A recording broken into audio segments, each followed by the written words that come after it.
Okay, is it show recording for you? Perfect. All right. Well, welcome and thank you for joining our webinar on mitigate risks and reduce costs on capital projects. My name is Kelly McCarville, and I will help facilitate our webinar today. This session is being recorded. Before we get started, I have a few tips on using the Zoom platform so you can engage with the presenters and have the best experience possible. You should see the following icons on your Zoom toolbar: ask a question, chat, and raise your hand.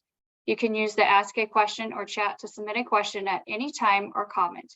If you need any assistance, click on the raise hand and I will connect with you as soon as I can.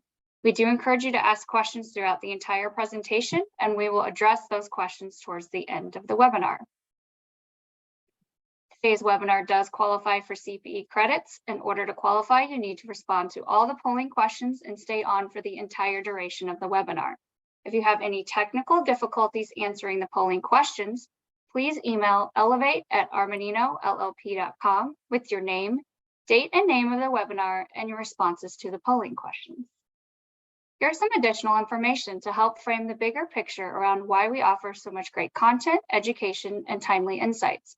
We live in such a disruptive time in life and in business, and disruption is happening at an accelerated pace. It used to take hundreds of years, but now it happens much quicker, sometimes seeing large changes within a decade. The companies that are thriving are learning new ways of doing business. They are looking for new opportunities around their people strategy, operations, how to successfully navigate disruption, and transform digitally. They are putting a central focus on clients instead of products or services, which completely changes the landscape into a customer-centric view. We know organizations must keep up with change. Today, we are focusing on empowering operations, which will help you stay informed and up to date with today's marketplace demands. Now I'm going to hand it over to Ron Steinkamp to introduce today's speakers. Thank you, Kelly. Good afternoon, everyone. Welcome.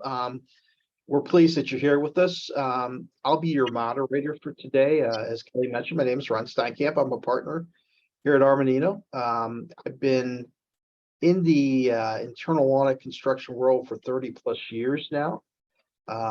So definitely a lot of things I've seen and done, but we've got a panel of experts here that I'm going to have introduce themselves in just a minute, and they've seen quite a bit, and these are the folks who are actually out there doing our construction audit and providing advisory services on a day-to-day basis. So quite a bit of experience and expertise that they have.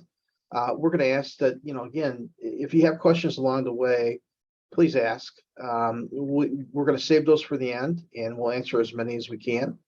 But we want this to be, we want to be able to answer your questions. So with that, let me go ahead and kick it to Bob Hardy, who's going to introduce himself. Yeah, thank you, Ron. My name is Bob Hardy. I'm a director here in our construction audit group, and I have actually been with Armanino Brown Smith Wallace for about a year and a half. Prior to that, though, I have an interesting background. I was with a Fortune 50 company here in St. Louis, and I was in charge of our capital construction projects. And I had the opportunity to work. We hired numerous occasions. We would hire the audit team to help us out on our very large projects. And that is where I gained that passion for construction audit. I can really see the value in what construction audit and advisory can bring to a client. So I'm happy to be here. And then prior to that, I worked 20 plus years in the contracting world. So I got that experience in my background working in various construction management and project management roles. Laura? I'm Laura Fox. It's great to see everybody here today. I am a manager in our construction audit department, part of our trust for construction audit and advisory services. I have been with Armanino for almost 4 years now, and prior I have experience being the owner's rep as well as working for contractors. So I kind of have been able to see it from all sides, and I have been in construction industry for about 12 years now. Steve? I'm Steve Stroman. I'm a supervising senior here at Armanino. I've been working in the construction audit type world for like 25 years. I worked at Armanino basically for about 9. And before that, I worked for a major retailer doing their internal construction audits. Well, thank you, everybody. So one of the things that we always like to make sure as we go through our learning objectives. First of all, we're going to list complexities of capital projects and talk about the need for contract compliance. We're going to go through and discuss or employ proper planning to mitigate risk during a construction project. Discuss a little bit about how to prepare and manage for price escalations. That's something that I know most of you, any of you doing a construction project today are probably dealing with price escalations. So we're definitely going to spend some time there. Then we're going to look at some potential or examples of potential overcharges that we've seen as we've gone through our projects.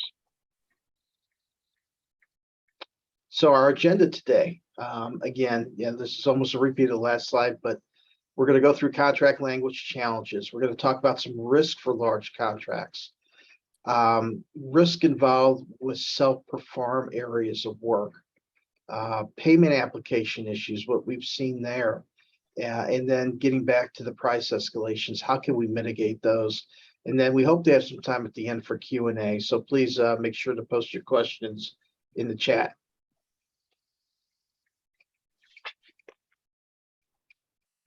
Great. I think our slides went down. Are we ready for polling question? We are. Let's go for Okay. polling question number 1 here. Going to launch that now. What phase of the capital project are you currently in?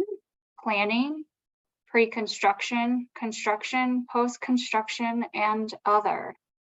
And we will wait to get a little bit more of a response here at about 54%. Getting close to 72%. All right. Looks like we're a little over 80%, got most of our responses here. So I will end the poll, and it looks like we've got about 40% at construction and about 27% at other. I'm going to share those results right now so everybody can see that. All right, and I'm going to stop sharing, and I will hand it back over to you, Ron, to facilitate our questions. Great. So the first question we have, what are some of the most important contract language challenges owners can see being proposed by contractors during negotiations? And Bob, I'm going to kick that to you first, please. All right. Well, thank you, Ron. So that happens to be contract related stuff happens to be one of my interests for sure. I really like helping out with contracts language wherever I can. So there was quite a long list, and we tried to narrow this down as best as possible. So I've kind of, let me talk really quick about 3 of the top ones. And the first one would be contract allowances. And we're often seeing that the number of allowances have increased in many of these contracts. And what essentially an allowance would do is you know, in a sense, transfers the risk of the price of the project to the owner. Because, I mean, obviously an allowance is a component of work that you know you need in the project that's not necessarily nailed down. So between the owner and the contractor, when they negotiate, they settle on a fixed price for the allowance, and that gets plugged in. So once the project continues and the allowance is, you know, the actual price for the item is determined, then if it comes in under the allowance, then 100% savings will go back to the owner. If it comes in over the allowance, 100% of the risk gets transferred to the owner. So with the quantity of allowances increasing, the quantity of the risk on the price of the GMP also increases. So it's something very important to try to watch to, and just, you know, allowances don't have to be a bad thing. We just suggest that they get minimized as much as possible. Try to really work with your contractor to resolve as many of you can, but before you load up a contract with too many allowances. And because honestly, it's in both parties' best interests to have the least number of allowances possible. I mean, because at the end of the day, it'll minimize the number of change orders also that end up having on a GMP. So the second biggest item, and in no particular order, but this is one that is really near and dear to my heart, is shared savings clauses. So in many of these contracts we see, in many of the large GMP, CMAR type contracts, more often than not, we see general contractors like to have shared savings. Hey, Bob, So, excuse me one second. Just want to make sure, I know we're throwing some acronyms around. Mhm. I want to make sure everybody understands what a GMP and a CMAR contract is. Sure, if you will. sure. So a GMP contract, very common. They're mostly, AIA based, which is architect-based contracts. GMP stands for guaranteed maximum price. So it's supposed to be a limit on the total price of the contract. And then a CMAR would just be a form of a GMP, generally a construction manager at risk form of contract. So those are just two very common terms used for two very common contract types. So getting back to shared savings. So there's pros and cons of shared savings. And I think, everybody could probably, if they have some experience, can list some advantages of both. But I think some pros of shared savings is it can be ways to push the GC and to try to finish faster, which is good for the owner, good for the project. And shared savings can also provide that extra incentive to the contractor to also finish on time and save money within that GMP, because with some form of shared savings, essentially, at the end of the day, common shares of savings could be anywhere from 25% to the contractor, 75% to the owner, or somewhere in between. So there's certainly pros to shared savings, but there's also cons too. And we're seeing, we're kind of tilting towards seeing too many cons these days. One big con would be, in theory, when a GMP is being negotiated, it seems like it would be in the best interest of the contractor to have the largest, fattest, highest cost GMP possible, especially if they stand to get some form of that shared, that shared savings back.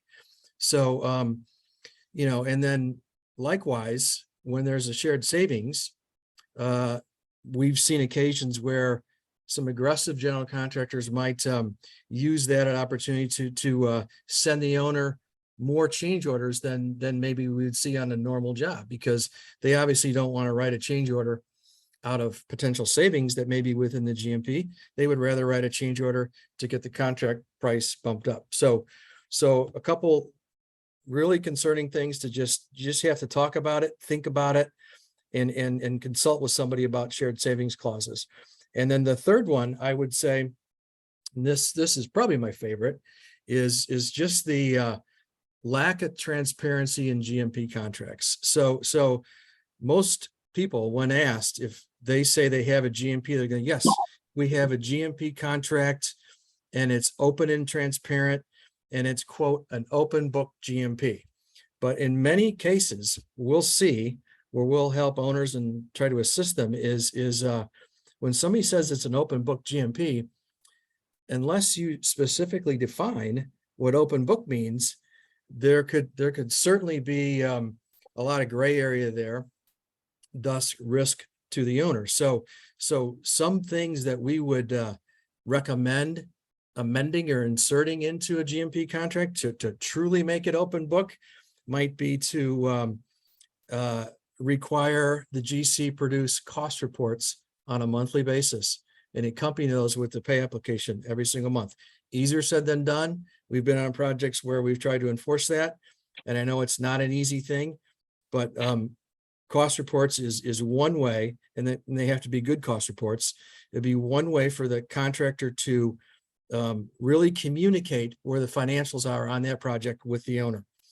And then with that, every month we would want to see that cost report would also identify if there's potential savings already. I mean, obviously, as trades get awarded, there hopefully is potential savings that starts to pool up.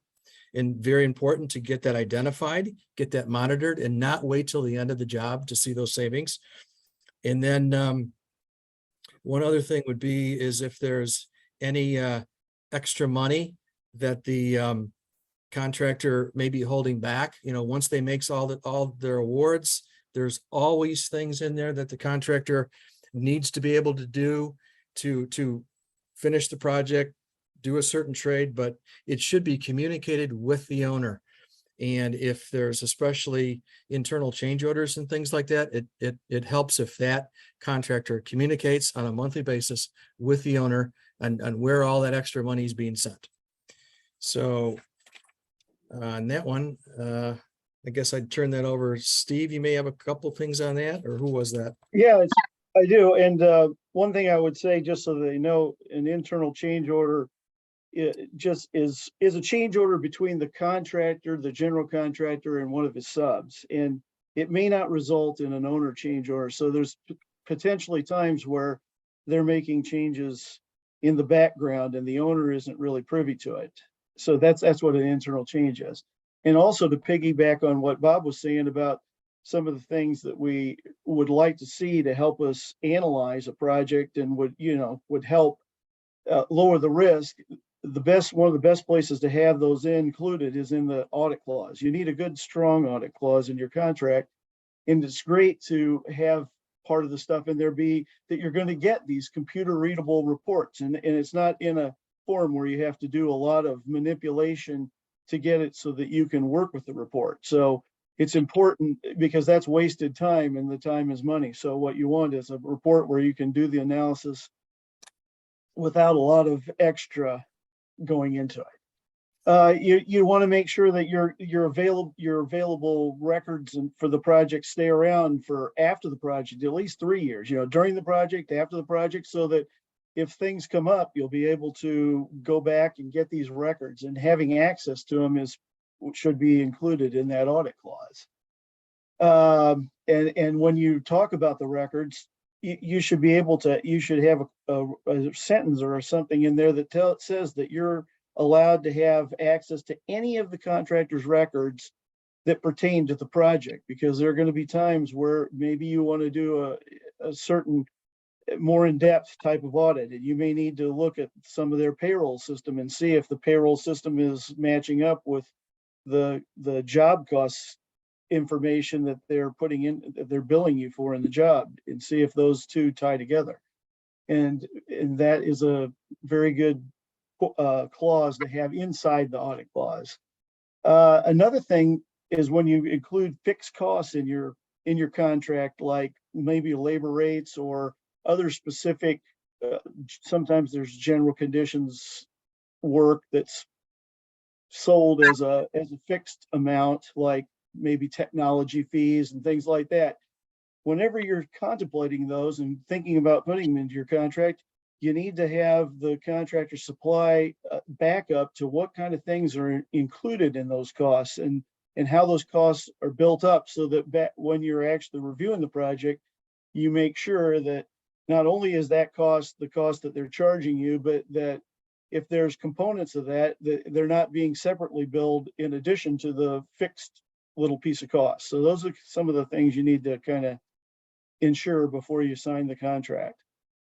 Steve, I was just going to add one thing to your audit clause. I think we've seen that in most of the common standard AIA contracts, there are good audit clause standard language in there. So it's just important that that stay in there, and it could also it could always be enhanced, depend on who you're talking to, but by all means, just make sure that it stays in there and doesn't get taken out.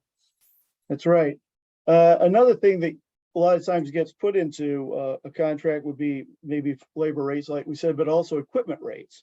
Mhm. And equipment rates would need to be evaluated in some form before they get included in the contract too. And sometimes the contractor will come with a massive list of equipment that they have in a document for any and all contracts. And so what we'd like to do is get it down to where you're just looking at the major pieces of equipment or the equipment that's expected to be on this project, and you can make a much better analysis of a couple hundred pieces of equipment or 100 pieces of equipment than maybe 500 pieces of equipment. So that's one way. And then another method that we're beginning to see happen is, instead of including actual rates in the contract, is to go with a clause that says that the rental rates for contractor owned equipment, which is mostly what we're talking about here, because you can rent from a third party, and then there's certain pieces of equipment that the contractor may own himself, and then he's renting those to you in the job. For those kind of pieces of equipment, that the rental rate that he's charging you cannot exceed 80% of the standard rental rate that you would get from a third party in your area, and so that could be a clause in there if you didn't want to go through all the pre-work of checking the rates. But at that point, those rates could be a little more flexible than if you had 50 pieces of machinery. You've already checked that you believe those rates are correct and adequate. They could insert those in the contract. So there's two different ways to kind of look at that. Sure. So Steve, just on those equipment rates real quick, I mean, what that does by having that clause in there, that maybe requires the contractor to get a third party, especially when on the larger components of the job, where there's thousands of dollars worth of rented equipment that the contractor owns, that he's going to be bringing out and renting to the job site, just to have that clause in there that maybe forces them to get a third party rental price check, super important, because then it brings, competitive pricing to the rental equipment. Very important. And then Laura, we don't want to forget you. Go ahead. Oh, go ahead. What were you going to say, Ron? I'm saying we don't want to forget you, Laura. Did you have anything to add? Yes. So for the rental rates, real quick, I would also recommend, if you have a larger project, $100 million or more construction project, or multiple projects in a year, would be to use the green book, which is similar to your blue book value like you have for your cars, but it's for equipment rented out on the construction site. And then the other big thing that is one of my pet peeves right now with contracts is contingency. And contingency is similar to an allowance. However, it is a strictly unknown. It's just a plug number that's for any type of unforeseen conditions that come up in a project, or the owner wants to change something with the drawings. The biggest advice that we could give to any owner is to make sure that it's owner control contingency, because a lot of times in these contracts we're seeing where it's contractor controlled and they do not have to get the owner's permission to use that contingency. And we're a lot of times seeing that these contractors or general contractors are using that for their overtime that they actually are behind due to their own reasons. And it's not something that the owner should be paying for. It's their own delays. Now, if it is like weather related or something like that, then we could see overtime being used out of that contingency. But again, the owner should be the one controlling that. Yep. Great. Thank you, guys. Kelly, I think we're ready for polling question number 2, please. All right, let's launch polling Oh, question but hey, number 2. Kelly, real quick, we did have a chat question. Do we handle that?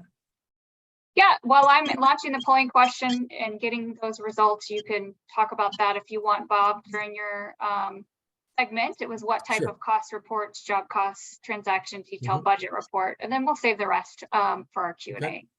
So it looks like we're getting some responses. So if you want to go ahead and talk about that for a second, Bob. Sure. So Steve Paquette had asked what type of cost reports, job cost, transaction detail, budget report. I would say all of the above, Steve. It would be just a cost report that the contractor provides that is clear and makes sense. So it starts with tracking the budget of the project, which is basically the GMP.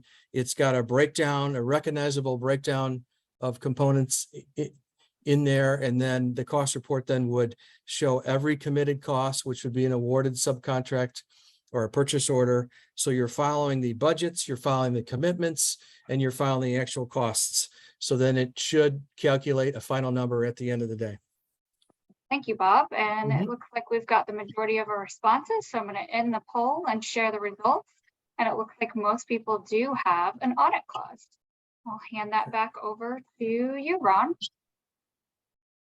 That's great to hear that most people do have that audit clause. So definitely we encourage that. So, continuing on, next question. What are some of the biggest risks to owners that we see on some of our larger or most common type contracts like the guarantee maximum price or the contractor manager at risk? And Laura, I'm going to kick that to you first, please. Okay, so one thing that really is something that should definitely have a closer look at is we're seeing a lot of pressure from these general contractors to use their fully loaded rates that they are providing, and they are not providing the breakdown on what actually goes into the trade labor rates or even their staff rates, and just saying these are our average rates that we use for every single project. However, what you see in those, if you don't see the breakdown, a lot of times is a small tools adder, and then you have them also charging for small tools under general conditions in another line item. So it's basically double dipping. And there are a lot of instances where maybe there's some added fee that then obviously they shouldn't be charging fee on top of that fee, because then you're double dipping in that instance as well. Another area would be what Bob already mentioned was shared savings. If there's going to be shared savings on the project, like Bob already alluded to, there needs to be cost reports, and they need to be very detailed, and they need to be provided every single month. And there needs to be some type of a financial meeting with that general contractor so that you can go through that cost report with them monthly, just to make sure the shared savings isn't going away and there's actually going to be shared savings at the end. All right. Another thing that seems to be happening more and more frequently is that when you're entering into these contracts, especially the GMP type, because many times a GMP is used on for a contract where maybe the plan isn't completely developed and it's hard to bid it prior to starting construction. And so they're speeding up the overall process by using the GMP, but then contractors are delaying and dragging their feet and providing things slowly to the owner to make decisions. And the net result is the GMP isn't getting finalized sometimes till the project's half done or even a little further done. But what that's doing along the way is it's transferring a lot of the risk, in the price of the project comes, early on when you're digging holes in the ground and you don't know what's in there, and maybe even running into some heavy weather delays and stuff before you're sealed in. And a lot of that stuff is going along early while they have no contract in place. And it's just allowing them to transfer that risk over to the owner on the price, because the GMP keeps creeping around with its price until all that's satisfied. And like Bob said, it gives them a better projection as to where their savings could land, as they get further and further into the project. So really, it's just a transfer of risk by allowing it to go on and on. So that's something we're seeing, and you got to be aware of it when you're in the negotiation, whether what you're negotiating is worth the delay in getting it signed. You just have to think about that. And also, I think that another risk is having the cost categorized in the right categories. And a lot of times what we recommend having in the contract to help with cost categorization is to have a cost matrix. And that would show, is it a cost of work? I know we're getting into technicalities, but usually a contract's broken down into a cost of work or a general condition, which may be something that's necessary to build your building, but not actually becoming part of the building. So, and then there's also some times when an owner might have a cost that they're taking care of, like temporary power or something like that along the way.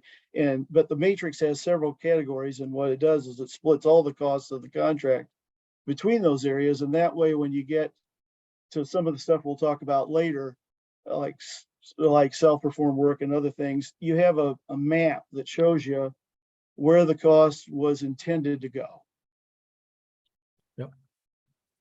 So with that, I think it's my turn to just add a couple quick comments on there, and I'll try to be quick. But just along those same lines, there can be, we see some tight contractor and subcontractor bid network relationships there, which what that can cause, I mean, that can be a good thing. I mean, we obviously always want to have the GC recommend and select the best subs that they're used to, and they have good proven track records. But by the same token, when that pool of subs becomes too narrow, there's a tendency for other subs to want to shy away. I mean, if they know that XYZ plumber gets 75% of a certain GC's projects, they may shy away from bidding, which is never a good thing. And the other thing we would recommend with that is start with, have the owner insist that the general contractor send over bid lists for all the trades before they bid them out. So the owner can also have some input. The owner can see to make sure that the lists have got enough names on them, and perhaps they even add a name or two that they're familiar with. So there's some important things there. And then I guess one other thing would be that we've seen some recent examples of some problems is, especially on these larger projects where there's a long pre-con period. I mean, there could be some pre-construction budgeting going back and forth for almost a year, where the general contractors will use some selected subs for pricing during the pre-construction budgeting phase. And what happens there is, we've seen is they can limit themselves to using one particular sub over the last year to get input on the budget. And then when it comes around to actually bidding it, then other subs are naturally going to be disinterested, because there's, they know that some other subs are working on this job for over a year, and they may feel that their chances of getting a fair bid considered are less. So that's just something to really be concerned about. Thank you, guys. Kelly, can we launch the next polling question, please? Sure, let's launch polling question number 3 here. Which type of contract does your organization typically use for your construction projects? You have lump sum, GMP, unit cost, cost plus, AIA, and a combination. I'll give us a moment to allow everybody to participate. It looks like we've got half of our participation so far. Numbers are kind of all over the place at the moment. And we'll give it just another few seconds. All right. Okay, so I'm going to go ahead and wrap up our poll question, and I will share the results. It looks like most people are around GMP and a combination. All right, Ron, I'll kick it back to you. Great. Thank you, Kelly. Next question for the panel. What are the larger risk areas that you're seeing in relation to self-perform areas of work? And Steve, I'm going to kick that over to you, and maybe you could just talk a little bit about what self-perform work is. Well, self-performed work is work the general contractor wants to take on himself other than just managing the project. And he may have affiliated companies that are going to do part of that. So it's always good to kind of know who your general contractor's affiliates are and understand everything like that. So what they'll do many times when you're getting into a sub-perform area, they have certain specialties that they like to work on. And they will put that in as part of their initial bid. I've even seen jobs where they expect the owner to, if they accept them as the general contractor, to use maybe their concrete division or other types of divisions to do the rest of the work. And so sometimes what will happen then is you'll end up with some subcontract or self-performed work that isn't necessarily really bid per se. It hasn't been out to 3 different bidders. You've accepted this recommendation that's from maybe negotiating or bidding the main project, and they talk about the fee and all those other things in their insurance, but they may not really tell you the scope or the amount of their self-performed work until later on when they've built it up and the design's a little further down the road. And so what we find is that you usually have a special fee that's added for self-performed work. It may be that their overall fee for the project is 3%, but if they do something in a self-performed basis, there may be a 10 to 15% additional fee for that scope, that area of work. And what happens if you don't have a well-defined scope for that? There'll be other things that kind of creep their way in to what they're doing as self-performed. And that's back to my matrix that's trying to define and also cost categories within the construction project itself to make sure that everybody understands what the scope of this self-perform is supposed to be. Because there is a temptation for, since they have that additional 10 to 13% markup for the self-perform, they'll want to get little other things that leak into that and be classified as that. So that's what I think that's one of the biggest risks. And another risk is they may go about having, warehouse charges that they use more of the stuff, like we talked about the rental equipment or maybe materials out of their warehouse. And as we go along, some of on a GMP, you'd expect to see third-party invoicing to help you make sure that all these prices that you're paying are reasonable and that's what it costs to get that material on your site or have that piece of equipment. But when you start having it come out of the warehouse, there's a lot more of that extra valuation that's needed to lower the risk that those prices are really competitive prices and you're not paying a premium, an excessive premium. So I'll let you talk a little bit, Bob, about some other challenges Sure. we're Steve, seeing. since you pretty much nailed most of the self-performed concerns, I can just add a couple of quick ones about some of the biggest challenges that we see. I mean, because self-perform has a tendency to be such a large percentage of the contract, and especially when it can't be bid, it's very important that the self-performed component of work be very transparent and open book, because it's going to come with that extra fee. And some things to really watch would be to and this is kind of what we're seeing more and more lately. Years ago it was different, but now more and more lately there's large self-performed subs where the general contractors will take other subcontractors related to that self-perform work and they will put that within the self-perform umbrella. And it happens a lot with concrete. It never used to be that way, but it seems like it's happening more often than not. General contractors will, and there truly are some advantages of doing that because they can maybe manage the other subs better, and there is a lot of coordination needed. But there are many cases where we would argue that it's just not necessary, and it's just subjecting. There's some good standalone subs that used to stand alone, but now they're within that self-perform umbrella, thus subject to extra fees. So we would caution and watch for that. And then some of the other things would be just making sure that self-perform budget is detailed as possible. And then all the components within there, whether it's material purchases, equipment rentals, other subcontractor, that just make sure that every component within the self-perform also is bid out. If it's concrete, then it should be easy to get 3 ready-mix bids. If it's rebar, you should have more than 1 rebar bid. So just make sure those large components within self-perform are also bid out competitively.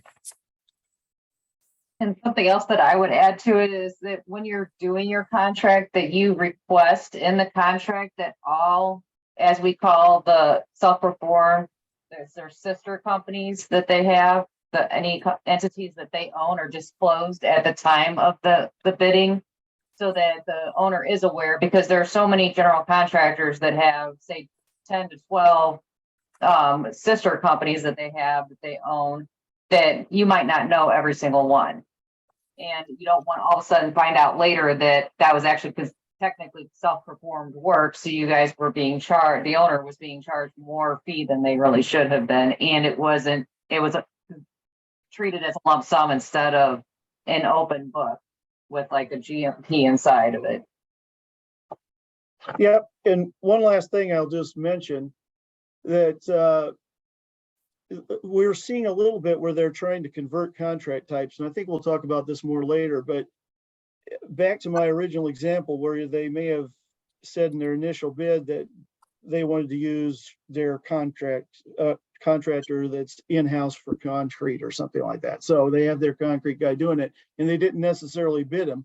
And then they come back a few months into the project and want you to convert it to a lump sum. And right now, you know, they're seem to be pushing that more than ever.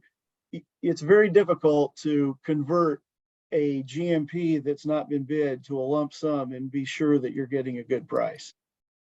That's my last comment on that. Ron, do we have a polling question? No, we don't have a polling question right now. We're All going to right. go on to the next question. So we're going to keep you guys rolling. What are some of the most common issues we see on payment applications that lead to potential overcharges? And Bob, we'll start with you.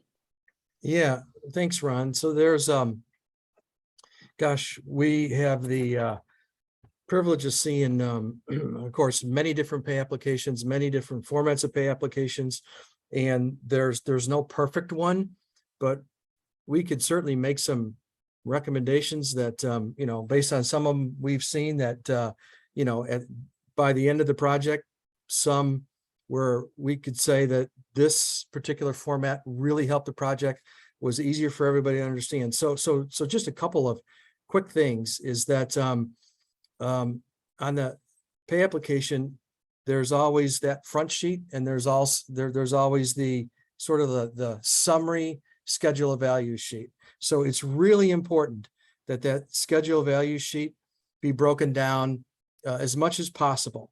And it can change through the course of the job from the beginning. So for example, if you have a division 15, which is mechanical work, which is very high dollar work, there could be 2 different subs within there. So we would request when the subs come on board and they have subcontracts and they start billing, that particular line item then is broken down. So at the end of the day, each sub is going to have their own line item on the schedule of values. Very helpful in helping to track all the costs and to track all the subs and to make sure everything's going where it's supposed to.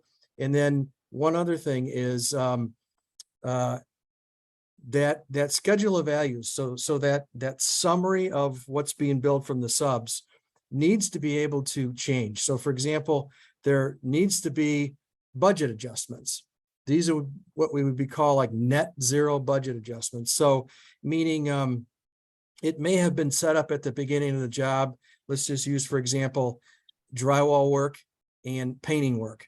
Drywall work could have could be a subcontract that puts it over the line item by $500,000. So you would be able, so you would want to be able to adjust those budget line items and transfer money where you have excess money within those line items and move those to line items where maybe you need the excess money. So at the end of the day, you've got line items that don't exceed 100%. And but all those adjustments, then it's very important to keep those in a separate column on the pay application. So they're not mixed with owner change orders. So that column always totals a net zero, but you can also see, so you can always see how that GC has adjusted their budgets to coincide with the billings from the subs. Very important things. And then a couple other quick things. If there's any allowances in the project, there always are. It's very helpful if those are special line items in the schedule of values. So those can also be tracked. And just one note on pay applications, probably the #1 thing that we see when we're going through an audit and looking at pay applications to validate the cost is lack of backup or missing supporting backup. Very important. That should always be checked for. You never want line items being billed without the proper supporting backup. And one last thing to watch for is very common thing is front loading. So that would be, it could be a particular sub, it could be the general contractor. Just make sure that they don't, whatever they're billing for is something you can validate. I mean, there's some level of front loading allowable, if there are mobilization costs and things like that associated with very large contracts, but just as long as it's being watched, doesn't get too far ahead of itself, especially important when there's lenders involved and bank loans and whatnot. So that's that. I didn't know if Steve or Laura got anything to add on those guys. You want me to go now, Laura, or you? You can go ahead. All right. Some of the other things that we recommend or see, I think we talked about rental equipment maybe for the cost of the rentals, but another thing that we find is a good practice is to have overall rentals, the total amount of a rental that you're going to pay for any piece of equipment be limited. And 75% is a reasonable limit that we've seen in practice quite a bit. And so that way you'd be paying in certain circumstances up to 75% of the value of the piece of equipment during the project, but not any more than that, since in most cases they will end up keeping that equipment at the end. Then we already talked a little bit about warehouse costs. That's another one that you really have to kind of track along the way. Markups, you have to be very careful that the costs, once you do have a matrix in your contract and it depicts where the costs are supposed to be landing, then when you're doing the review for your pay applications before you pay them, you have to make sure that those costs are actually landing in the right place. So that's a risk, because we see a lot of times where they don't get put in the right place exactly. That's probably it, mostly on the pay app. I'll let Laura add a few more things. And the last thing that I want to add is labor. It's a big issue on a lot of projects that we've been seeing, especially lately, is just the trade labor work and the staff labor. There are owners that are getting billed for people who actually aren't on the project. They may be on a project close in vicinity, but they're not actually working on that specific project, especially on that specific day. So there are different ways to check that, whether it be drones that are going over, or the biggest thing that they have right now is these chips that can go in. It's an expense, but it could be at the contractor's expense, that goes in either the hard hats or on a badge. And then it, when they just walk through the site in and out, it will keep track of who's on and off the site, so that there isn't any question about that. Also, if I were an owner, I would require certified payroll in order to be able to check who is being paid and for what hours, so that you can cross-reference them. And obviously, definitely check to see that the labor rates are matching what the owner approved in the contract, because a lot of times we'll see where the incorrect rates are being billed, or the general contractor will increase rates by, say, $100 per staff member 6 months into the project without any explanation. So that's just something that you definitely want to keep an eye on. Great, thank you. Kelly, I think we're up to polling question number 4 now, please. Yes, we are. So I am launching that right now. Does your project have a plan to handle escalation concerns? We are starting to get some answers there, about halfway through our answers. So I'll give it a few more seconds for everybody else to respond. And we're getting close to a full response. So I'm going to end the poll and go ahead and share the results. It looks like we've got 46% with yes, and then a mix of I don't know and no. All right, I will hand it back to you, Ron. That's a terrific lead into our next question. So to the panel, in today's current period of remarkable price escalation, we're seeing it all over the place. What are some suggestions and recommendations that you might have for owners to help them mitigate their risk? Laura? There would be 2 big recommendations that I would suggest. Is first, having some type of an escalation clause in the contract to protect the owner. In that, I would put, that if there's an escalation in price, that right away that general contractor submits pricing from not just one place, their preferred vendor, that they get pricing from 3 different vendors to make sure that escalation is in line with what they're providing to you and what they're proposing. And the second thing would be for them to actually order those materials that they already know there's a huge, like due to COVID, we know there's an escalation on price on lumber and metals, and get those ordered up front on the project, because the longer that you wait, yes, you might have to pay to store the material for a time, or make sure you keep track of the material. but at least you can get your prices locked in, because a lot of times right now we're seeing where prices are not locked in for more than a lot of times 10 days. And so you don't want to miss that. And every day that goes by, the price is going up. Bob or Steve? Yeah, I was just going to say, Laura, I mean, something we're seeing that lately that I don't think we've ever seen before is that there'll be subcontractor bids where literally back in the day, the worst thing you might see is a bid that will come in and say, hey, it could be a bid, say from the sprinkler contractor that has piping that's very volatile. It could be, hey, we need an answer on this bid within 10 days of submission of the bid.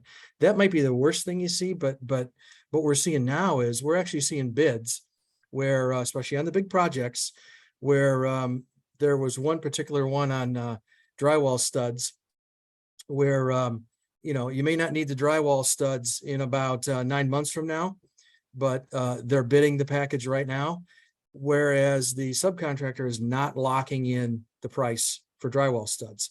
So at some point, there's going to be a reconciliation of that price. So our biggest recommendation would be there, and there's other examples of that, would be to try to get the general contractor to get the subs when they submit those bids to have a project-specific supplier bid, ties to the scope, hopefully with like a detailed estimate with some quantities on it, something that really ties it to that project.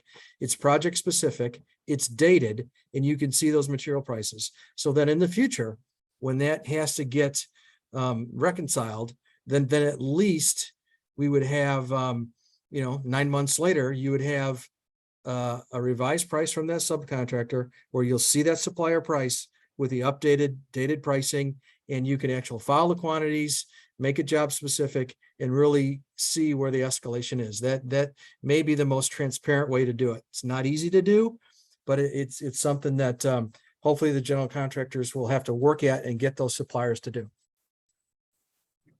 Yep.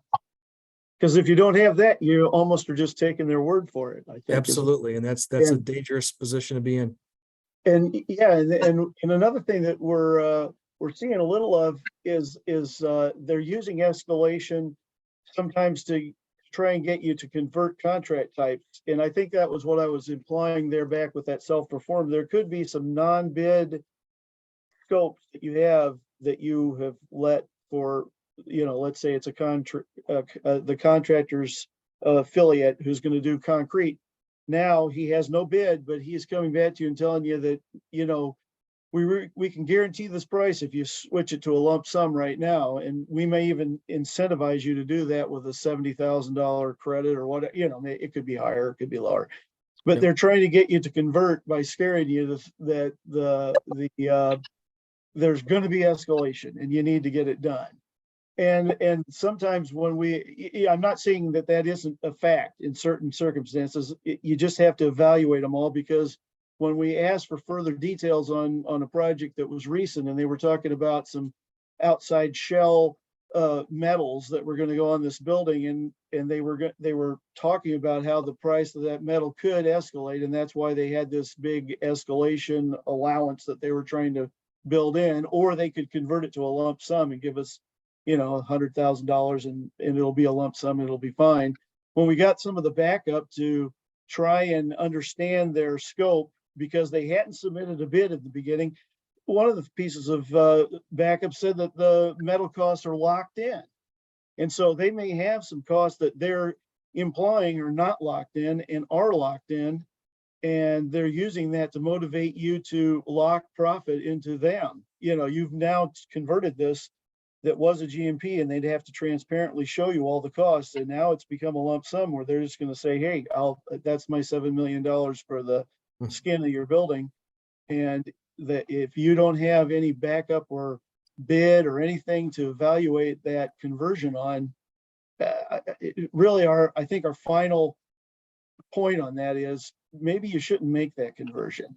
You have to have a lot of evaluation before you change contract types, because the contractor almost never, they will not come to you and tell you something should be converted if they don't think it's going to at least benefit them a little bit or break them even. They will not come to you if they think they're going to lose something. and ask you can convert it. So we recommend you probably don't convert it, or you do a lot of analysis before you do.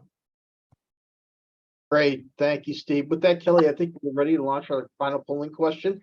And I'd Yeah. also ask if you do have questions, please put them in the chat, and we'd be happy to spend the last 4 minutes here discussing those. Absolutely. Thank you, Ron. It's launching right now, and I'll just give it a few more seconds for people to respond. And then we will probably have time for one question. Good conversation today. All right. Looks like the majority of people have responded, so I am going to end the poll, share it, and stop sharing so we can get into our Q&A portion. Okay, we do have a question I can ask for the group real quick. How can a construction audit help me?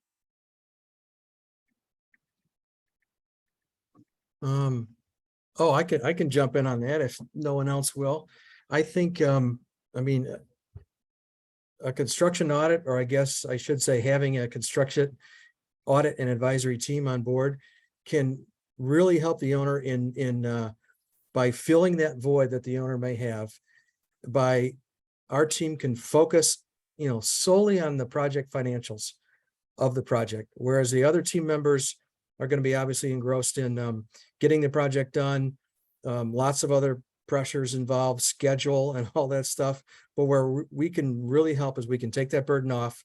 The owner can have the peace of mind that we are really watching all of those costs when they get submitted every single month, that they're in compliance with the contract, and there's no, mistakes, missing, errors, things like that. That's where we really can help out. And I would add to that, Bob, that a lot of times when we are working with an owner, our ROI, our return on investment, is usually exceeds what we actually bill out. So the owner is seeing, usually most cases, a significant return on their investment at that point. Yep. And another thing, if you have an auditor who's bringing some topic up early in the project, a lot of times you'll get those things resolved in a quick early basis, because if you're not watching it really closely and you're busy making sure the project's getting built right, it may take till the problem becomes a big problem that for it to be really visible. And at that point, it's much harder to go back and fix it, per se. If you have a different position than the contractor has, there's more friction in taking care of it when it's a big number than saying, hey, this doesn't, this is an agreement with the contractor, or this is a gray area that we haven't talked about. Let's come to an understanding early. And that makes things flow more smoothly and team-like as it gets towards the end of the project. For sure. Thank you, panelists. I'll hand it to Ron to wrap us up. Yeah, I want to thank everybody for their time and attention. And this is definitely a topic you could tell we love to talk about. So, we'd be happy to entertain any other questions that you might have that you haven't thought of at this point that might come up later. And right there, you can see there is an email address that you can send those questions to. So with that, I'm going to thank everybody, and we're going to sign off.